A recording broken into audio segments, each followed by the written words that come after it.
Hi,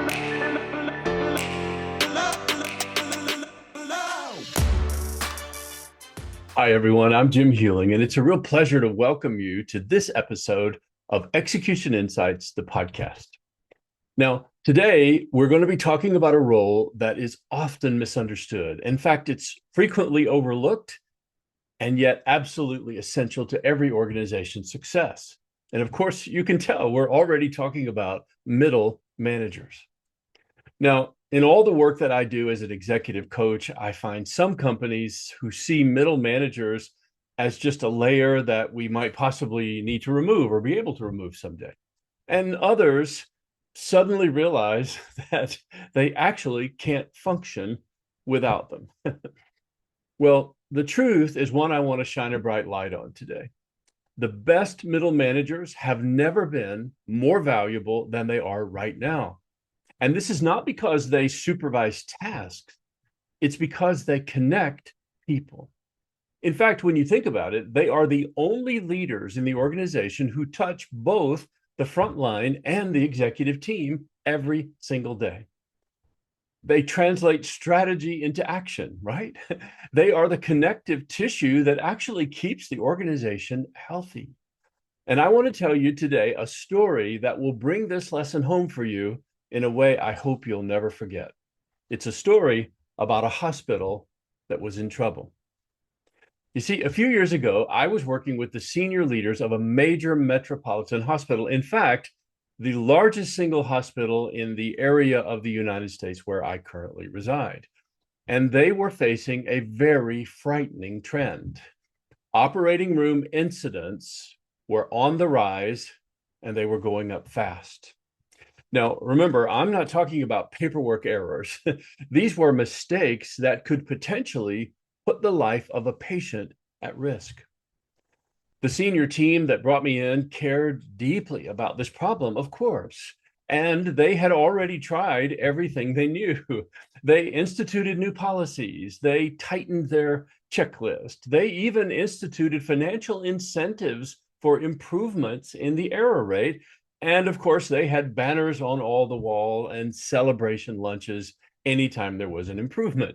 I mean, literally, they had done everything they could think of, and all of it was thoughtful, and all of it was well-intentioned, but none of it was working.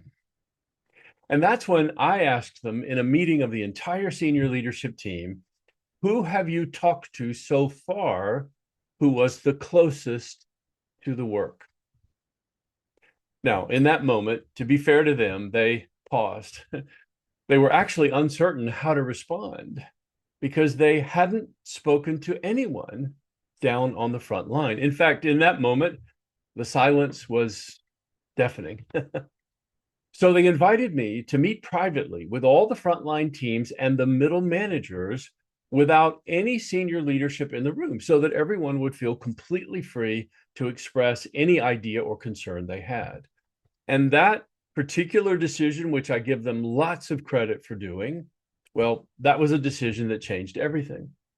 Because the moral of this story is what happens mostly in organization is that truth comes from the middle.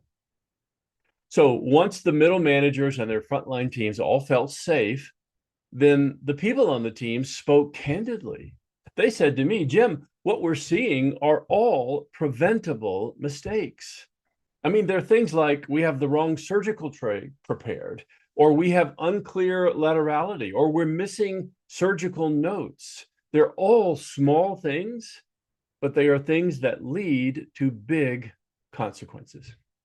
And I'll never forget the moment when a very seasoned nurse manager, one of those middle managers who had been there forever and seen it all, she raised her hand and she said in a very calm voice, clear eyes, full heart, so to say, she said, Jim, we could prevent so many of these errors if we just did a second confirmation of the procedure we're about to perform. And if we did it out loud every time on everything. Now think about this for a minute. A multi-million-dollar problem that, if left unchecked, could represent a threat to the existence of the very hospital we were trying to work in. And the solution did not involve a new system or new software or, frankly, any added cost. The solution was simply a moment of clarity and thoughtfulness before every procedure. Now, I'm not for a moment trying to say that they weren't clear or they weren't thoughtful, but I am saying that something was missing because the incidents were on the rise. And instead of looking for a complex solution to a large problem, well, the answer that saved them came in the simplest possible way.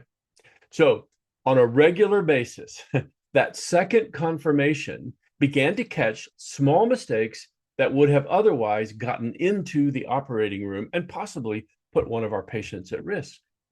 And within months, the rise in incidents had flattened out. And then I will never forget the day it turned downward. I got a phone call from the chief nursing officer of the hospital, and she said there was a celebration going on that could be heard on every single floor.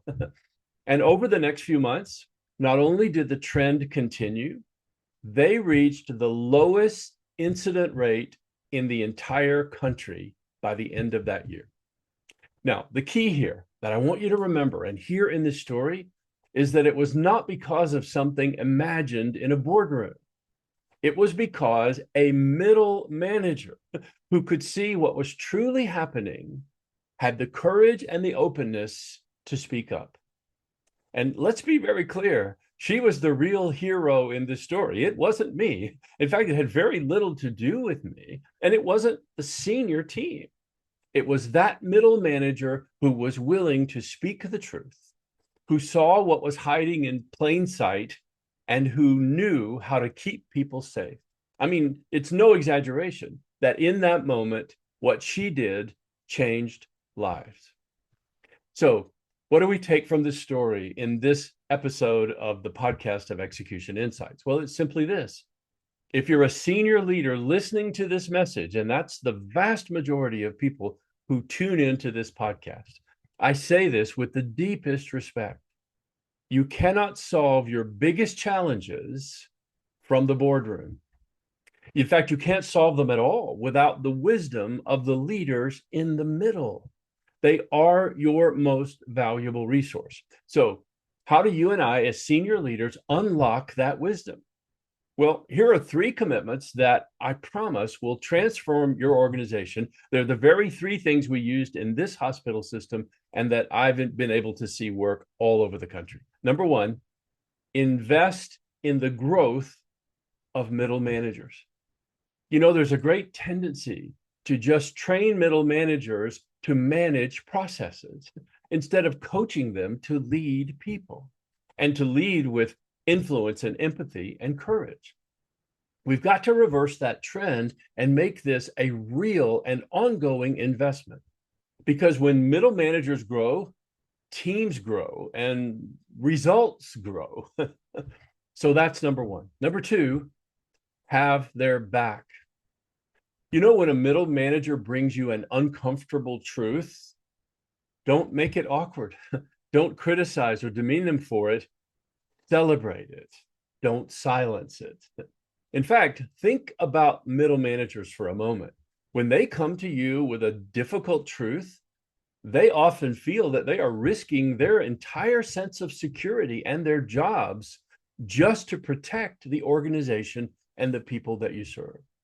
So our job as senior leaders is to let them know every time that we see and appreciate their courage.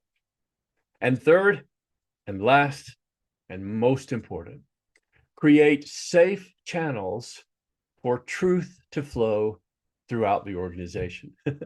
I mean, middle managers see what you and I cannot from the executive position. But if they don't feel safe to say it, we will never actually know it or be able to act on it.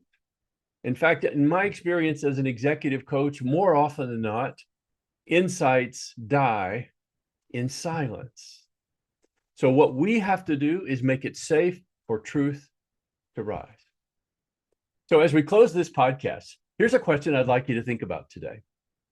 Who are the leaders in the middle on your team? And what breakthrough might you unlock if you simply ask, what is it they're seeing? Because the answer to our biggest challenge, gosh, it may already exist. And it may not be in a brand new strategy or a new slide deck or a dashboard or up in the executive floor. No, not at all. It may very well be sitting there right now in the heart and mind of a leader standing in the middle. Because managers don't just hold the space between, they are the force that holds everything together.